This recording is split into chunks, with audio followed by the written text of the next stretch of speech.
Hi, thanks for tuning in to the Los Angeles Times Envelope Emmy Contenders chat series. We need a better name for that. Hopefully you can help with that. I'm Michael Ordoña. Our guest today is an Emmy winner and 9-time nominee. She's appeared on and written for The Chris Rock Show. She was a regular on The New Adventures of Old Christine, memorably voiced Granny in the Ice Age movies, and has recently graced the other two, the late lamented Broad City, and played Louise Wheezy Jefferson in the live broadcast recreation of 2 episodes of All in the Family and the Jeffersons. Now she has a very funny stand-up special on Netflix, Not Normal. It's the most excellent Wanda Sykes. Oh, wow. Thank you, Michael. Appreciate it. Really most delighted. Excellent Wanda Sykes. I love that. Really delighted to have you here. Thank you. And by the way, you're our final guest for this Emmy season. How about that? Oh, wow. Yeah. This is it. So we're going out on a high note. Okay, I like that. So this is it. I'm the last one on your mind. Well, after you leave, we're going to burn down the set. But really, I mean, how will we do better, right? We just had to burn it down. Let's not burn it down. Okay, we'll pack it. Just a lock. Just lock the door. Okay. Lock the door forever until you come back and say it's okay. Okay. Okay, so you've got this special out, Not Normal. Right. And you front load the political content. I mean, the very first thing is you saying, if you voted for Trump and you came to see me, then you messed up again. Yeah. Something like, close. Which is, I think, a really excellent intro. So why did you make that sort of the headline content of your special? Why did you start with the Trump stuff? Well, because that's what was happening. You know, I was out touring with the show, and at first it was like, okay, do I put something up top first, or Trump stuff up top, or do I start with family things? And it seems like when I started with the family stuff first, people who know me, my fans, they were sitting there like, okay, come on, when are you getting to the Trump stuff? Come on, Wanda, you know what's going on. You have to talk about this. And so I was like, you know what? Yeah, you're right. Because it felt like, I was ignoring the orange elephant in the room, right? So I put the Trump stuff right up front. And then I noticed people were getting up and leaving. I would get maybe like a half dozen to a dozen people leaving, and then it just hit me like, okay, wait a minute. Okay, you're Trump supporters. Why are you here? Don't you know who I am? Don't you know what I do? What about this says, yay, Trump? We are polar opposites. There's nothing here. So it just always amazed me that they would even show up. And that's how I got to the joke of, you messed up again. You guys are bad decision makers. No. So, and it just stuck. And I was like, okay, I have my opener. This is the opening joke. Well, the family stuff is very funny too. We'll get to that. How did you land on Not Normal as a kind of motto for the Trump stuff? Well, I toured with Oh Well, because that seems like the how our acceptance, I guess, of what's happening.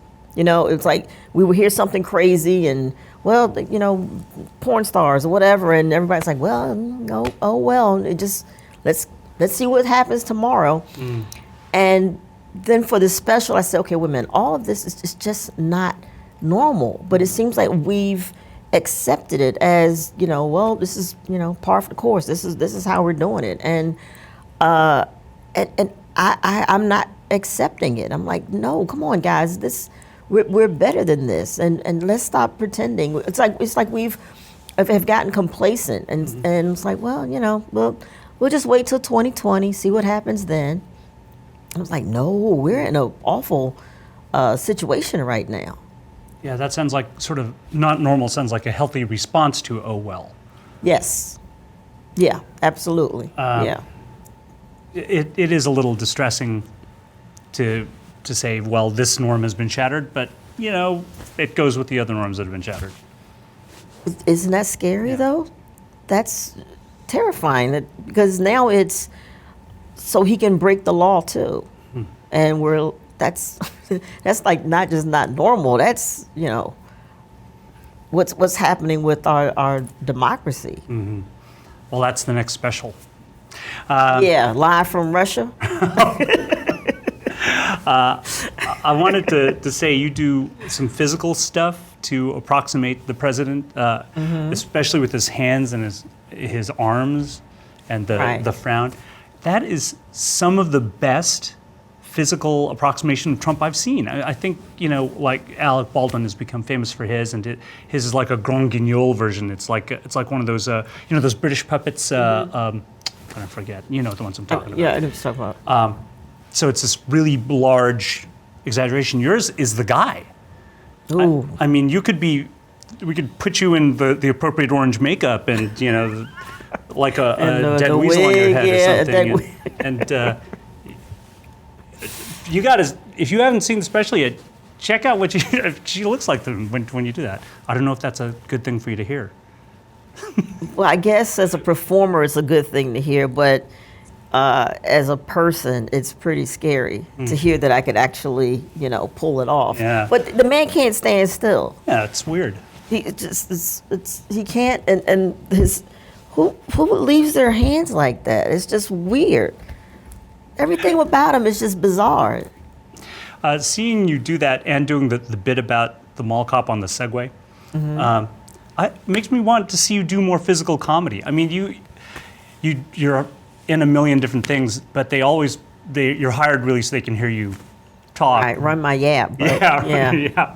I'd like to see you do more physical comedy, seeing how precise you were about those things. Thank you. Well, Lucille Ball. I grew up watching Lucille Ball, and to me, she was just, the best. Oh, I loved her. I mean, of course, there's Charlie Chaplin and all, but sure. But she, she was just the best. Yeah, so loved her. That's the next thing I want to see you do. All right. Maybe I'll roll around somewhere with Melissa McCarthy. Right? She's great at that. Oh yeah, Melissa McCarthy. She's really good. Now we Physical humor. Yeah. We've got it now. It's going to be a buddy comedy with you and Melissa McCarthy. There you go. Hollywood, you're welcome. You heard it. There's one other Trump thing I want to mention. One of your other gags. You're talking about him getting on Air Force One with toilet paper on his shoe. Yes. And your take on that was maybe the people who work with him don't like him. They don't. And there have been news reports about this. About well, look at all the leaks, right? We had so many leaks coming out of the White House. And people ignoring things he says. And the thing with the tails and coat before the Queen. No one told him that he looked ridiculous. He's like, no, let him go, let him go, let him go. I mean, come on. Everyone has a friend that would go, I've seen you in better things. Let's find something else. Maybe he was confused because there was no long tie to go with it. Maybe that's it. Yeah. Maybe. If they just give him a long tie, it would. Right. Okay, so how do you? You've already talked about how you front-loaded the political stuff in your special. How do you go about the process of winnowing the material that you're going to use in the special? Because I'm sure you have tons. I do. Like there's a whole about 25 minutes out of this special that I just lifted. Said no. You know what? Because when I tape, I like to do at least an hour 25, hour 30. But going into it, I knew that Netflix is going to want like an hour 5 tops maybe. So the way I set the special up, the hour, I knew there was just a middle section where I could just lift out, and it cut together seamlessly. Okay. There's a ton of material that I work on leading up to the special. But then once it hits me of what the special is, I go, okay, this is the theme, and if that material, it could be hilarious. I mean, I have some really, really funny bits, but it just didn't fit into the theme. So I said, okay, hold that, and we'll wait for the next special and see if it works. But what's so funny, there's like jokes from the previous special that they're hilarious, but they've never made it into an hour yet. because they're just standalone great bits. Oh, And when I tour, I'll pull them out, you know. Or WandaSykes.com. Yeah, right, Yeah. right. Or maybe I'll do a special, called, bits and pieces. There you go. You know, Or that- who doesn't like little bits and pieces? It'll be interesting Right? to see your evolution over the years, right? They're from all your different years of doing stand-up. Right. Get them from your earliest days.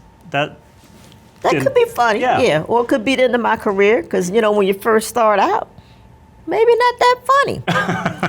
Looking back, you go, I thought that was hilarious back then, but Yeah. now, maybe some of the punchlines haven't aged so well. right.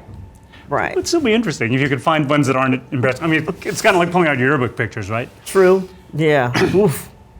I don't know why that's embarrassing. My yearbook pictures are perfect. Really? Oh, I have a rose. I'm pulling a rose in one of mine. Oh, Like nice. Nice. Yeah. My sister has one of those. Oh, I have like- one with the haircut, like that asymmetrical. Oh, God. I like to throw the rose one in her face. Okay. Speaking of roses, Mm-hmm. one of my favorite lines in your special is about the Bachelor. It's about what you said. The only time you hear "Me Too" on the Bachelor is if someone says I have chlamydia. See, does not go with the Me Too Time's Up movement. It's a great line, but I Gotta agree pick a with your side, take. right? You have to pick. Yeah, I mean it is 2019. We're still doing that show. Yes, I know exactly. And the thing is, I know women who are progressive. Oh, I know women who are very thoughtful. Who watch the show. Yeah. So, do you ever confront your friends about that show, or do none of your friends admit to seeing it? I have like one friend, and she's out there all at the Women's March and all, and I'm like, and now you're watching The Bachelor. I don't understand it. How does this show not make your skin crawl? Like what? And she's like, oh, it's just entertainment. Yeah, but imagine, just picture how many millions of people are watching this show and what it's saying. Yeah. Oh, very much what it's saying. Yeah. And it's like you said, it's 2019. Right. Your whole bit on that is good because we know that there's some stuff going on that they're not showing. Not that I watched that show. I'm sure really you don't. I swear. I swear I promise. don't. I know. I'm sure. I often have to confess to people in that chair where you are that I haven't seen all these other shows because my time is so limited and there's so much to watch. I swear I'm not spending my time watching that show. I swear. I've watched many other bad shows. Now the people like Bachelor are going to send me bad. I know. I'm going to get dragged It's on the internet okay. for this. Do you really care? Right? No, I don't. Okay. I offended The Bachelor. Oh. I love the family stuff in your special, like when you're talking about your son kicking the balloon in your face. To me, that seems like such a petty thing to confess that it has to be true. It is. It is. I just think about it. I mean, I never would have kicked anything in my parents' face growing up. It just was something you just didn't do. My kids, they'll say no. Like, hey guys, come on, let's go set the table. No. I'm like, what? I'm like speechless. Like, wait a minute, what do you mean no? I said, well, just give me a minute. I'm like, no, that's not acceptable. That's not acceptable. They actually say no when they're told to. Yeah. They'll just say no. I'm like, wait, what? I say, it's not a. I didn't give you an option. That wasn't a either or. No, it was go set the table. What would you think about setting the table? No. Yeah. Go do it. Yeah, go do it. Yeah. My kids, and when you watch this, she said it. When I tell you to do something, you do it. That's right. Different eras, I think. Very. Yeah. So when I'm walking through the house and he was just playing, he kicks the balloon and hits me in the face, I just automatically went back to my mom. Right. Like, wait, what is happening? What are you doing? Kicking me? No. But then when you realize, wait a minute. Yeah. And then you realize, like, what is your problem? Right. They're just playing. They're playing. It's little details like that are in the long run, insignificant, they make up family life. That's what family life is. When I was watching that, I was thinking of my kids laughing themselves silly over learning, this is going to sound insane, learning that Trotsky was murdered in Mexico with an ice pick. For some reason, that was hilarious to them. And they thought that was, they just started saying over and over, ice pick or whatever, and they fell down laughing. They couldn't get up. They were just laughing. Wow. I have a picture of that. And to me, that's, those little moments, those are family life. That's family life. Yeah. So I appreciated that moment that you talked about, although it was kind of embarrassing to when you landed where you land. Yeah. And that's the thing. I have no problem of putting out there or admitting when I screw up. Because that's what we do, parents. It's the most it's like the most important job, right? That they just let you do with no training, and you're gonna mess up. You're gonna screw up. I mean, the secret is not letting your kids know that you have no idea what you're doing, right? You just have to stand firm, like, no, I got this. She's joking, kids. I know everything I'm doing. Oh, they're watching? Oh, yeah. We have this. We got it. We went to a class and everything. Yeah, we're experts. Yeah. Yeah. But, that's, to me, that's the whole thing. So I have no problem admitting that, my screw-ups, because I know there's so many other parents who are in the same situation. Well, there never could be a class on a definitive class on it, because it's always going to be an individual thing. It's always going to be about you and them, and you are not like anybody else. They're not like anybody else. So right. There are certain basic things like don't kill them. I know that's up there. Yeah. Don't let them strangle you in your sleep. That's up there. Yeah. But the other stuff is all improv. Winging it. There's one more specific thing I have to ask about your special, about a deep revelation you made in your special. Did you ever get that sleep apnea mask? No. Oh, okay. Because I was going to ask if your wife was into the Darth Vader thing. Yeah. Like use the force on you. I have not been tested yet. We're trying other other methods. solutions. We're trying. Yeah. And but that's going to be the last resort. The mask. thing. Yeah. Well, I don't know. You can do something with it, maybe. Wear black helmets, or that's a gag in the special. I have to delve into your deep dark past. Okay. I was shocked to learn that out of college you worked for the NSA. Yes. Do you still have a security clearance? No. No. They revoked your security clearance once they heard your I don't know if they revoke it or it just... They just don't. It just expires when you leave, and I think it's... and I'm not in the position to get my hands on any top secret documents, so... That's just what a spy would say. Right. Okay? It's not like a spy would say, yeah, I've got my hands on the documents. Just note that. Right. When you were working for them, did you think it was like a ship-shape operation, or were you this is the NSA? No, I was impressed. That they had it all together? Yeah. Awesome. Yeah, I was impressed. That's what we want to hear. We definitely don't want to hear like they have no idea what's going on. Papers falling out of their folders. And stuff. They're making like paper airplanes out of flight plans. No, it's they're on top of it. It's very reassuring to hear that. It would be bad if you said that's why I had to leave. I'm like, oh boy, okay. I don't fit in with yeah, I should leave just for my country. It would be best for... The most patriotic thing I can do is not work for the best, NSA. Yeah, exactly. The most patriotic thing I can do is find some other work. Yeah. I think if I worked for them, they would very patriotically fire me in a few minutes. No, you're a mistake. Something else that caught my eye in reading up about you is that you edited a book called Polyrhythms, A Musician's Guide? I don't know where that information comes from, but no. Someone put that probably in Wikipedia. So that's just a lie. I don't want to call you out on it, but it is. That's a lie. Okay, so she did not edit that. Did you edit any books? No. No. So that is just total BS. Yes.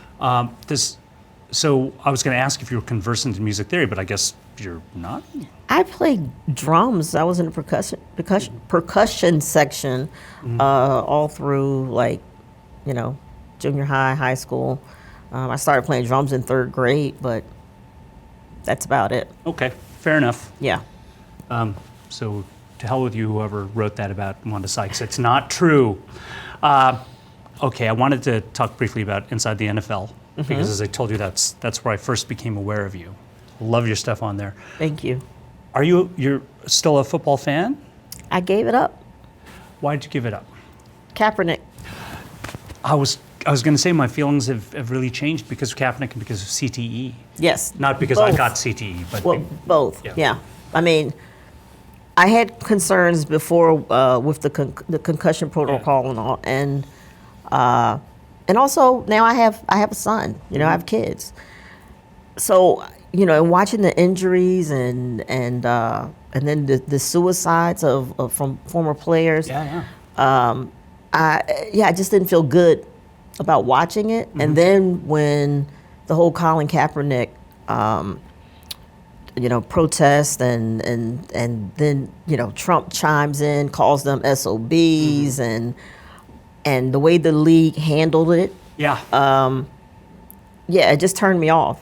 Totally turned me off, and so I didn't watch last year. I didn't do a fantasy football or anything. I let it go, and man, it gave me so much more time. I was just so much more productive on my weekends. Instead of watching 3 or 4 games on a Sunday, I'm out with my family. I'm involved. I'm doing things. You kicked the habit. Yeah. Well, fantasy football will take up a lot of your time. Oh my God, that's the first thing you do in the morning. You look at who's on the who's on the wire, who's watching there, games who's between teams you don't care about at all. Exactly. So giving it up was the best thing for me and my family. And look, I gave it up last year, and this year was like my busiest year. Look, I got the special done, right. and Jefferson's, the other 2. Broad City City, just movies. I did like 2 or 3 movies. So basically, great. It was the NFL holding you back. NFL was holding me back. It's keeping me down. It doesn't allow me to be my best self. Aren't the Eagles your team though? Actually, the Saints. Oh, Saints. That was they were my team. But I root for the Eagles too. But it was the Saints. But nope, gave it up. All right. Well, that's a very reasonable position, and I'm a Niners fan, so it would be easy for me to give it up. But they're on the upswing. And then, long story. I have similar feelings to yours, and it's hard to get it out of my blood though, because I grew up with it. Yeah, so did I. It was real. It was hard. I went back like Redskin fan. Like we're talking about Billy Kilmer, Sonny Jurgensen, way back. Way back. Yeah. Do you think you'd get back into it though if the Saints made a Super Bowl run? Nope. Really? Nope. I'd be watching if the Niners were in the playoffs. I don't think I can. Yeah. Get off the pipe all the way. So the last thing I want to ask you before I hit you with the dreaded lightning round is, what's on your mind now? The stuff in your special, I don't know when that performance was shot, but we were talking before the interview started about the news just today and yesterday. Don't you watch the news every day and go, oh, I wish that could have been in the special? Really, everything that he has done and will do, because tomorrow it's going to be something else. It still falls in the special, because instead of talking about specific,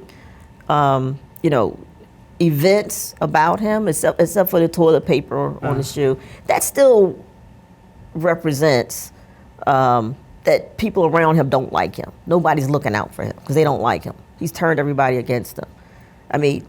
Allowing him to look that ridiculous with the Queen. That falls on the toilet paper under the shoe. Right. So it's the same. It's the same issue. So pretty much, to me, it's nothing that I miss saying. Oh man, wish I talked about that. No, because I did. I covered it.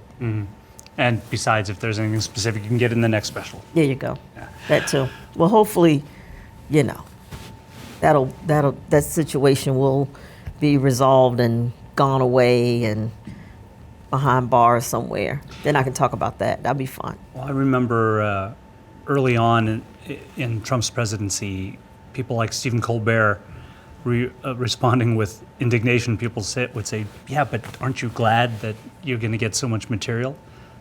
They'd say, "Oh, why would I be glad about this?" Yeah, I feel the same way.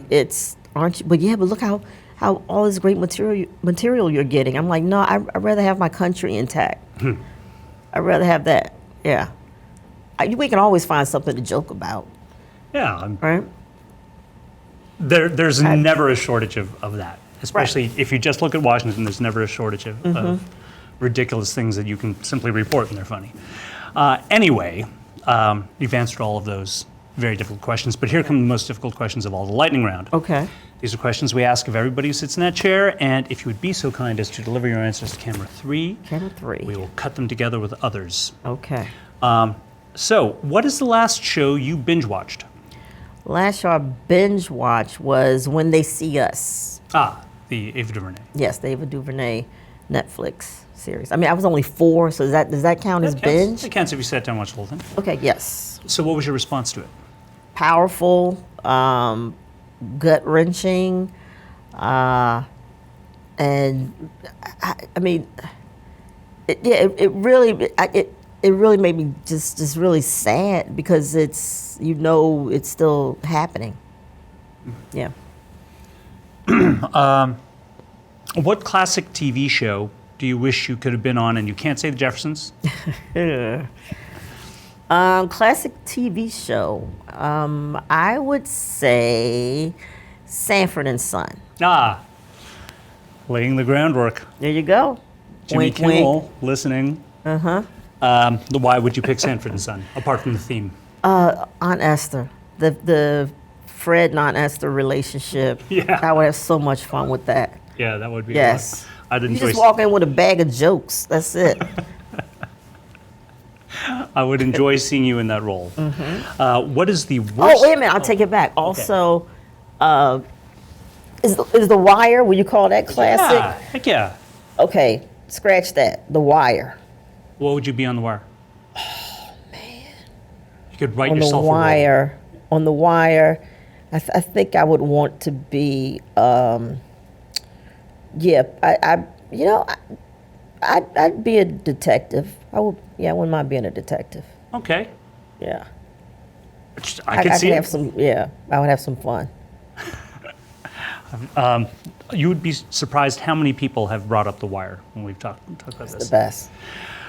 Okay, what is the worst job you've ever had, acting or not acting? Oh God, worst job I've ever had. Probably was working at Ponderosa Steakhouse in Maryland. Why was that bad? I was on a salad bar. Yeah. So I had to take care of the salad bar, which is why I don't eat from salad bars today. I know what goes on. I'm terrified to ask for detail. Just when you get your greens, go for that middle section. Don't take the greens on the top. That's just the stuff that's from the bottom. Okay. Solid advice. I'm taking that advice. The last thing is there a show, past or present, you think is really underrated, that needs more attention, even Emmy love? Just any show that you think needs more attention? Current? Or past or present? A show that needs, what's the show what's a good one? Let me try to think. There's so much. What have I talked about? Let me see. Who? Okay. Yeah. Broad City. It's there It's their final season, and I don't think they've ever been nominated. No. So yeah, I would say Broad City. Who else needs some Emmy love? People love the other two. I know it's a freshman show, but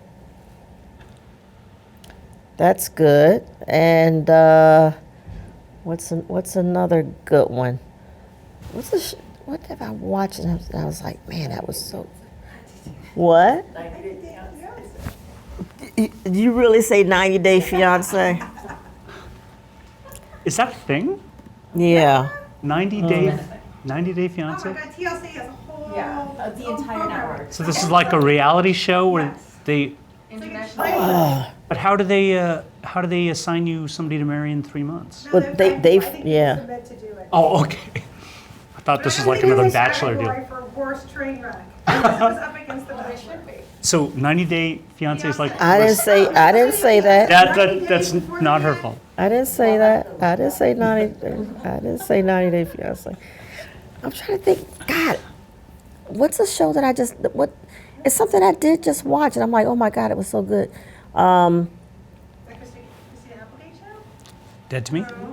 I do like Dead to Me. God,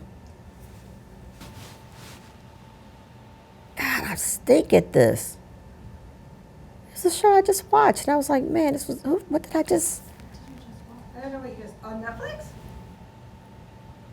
No, it was. Who doesn't love some Law and Order SVU? Oh God. Well, look, if you think of it, tell me I later. think I'll Yeah. tell you later. All right. God. Thank you for answering all our questions. Really, truly, it's a pleasure to have you here. Oh, thank you. Congratulations on the special and the 1,000 other things you've got going on this I year. appreciate it. Thank you. Thanks, Michael. To see this whole interview or any other of our Emmy Contenders chats, please go to latimes.com.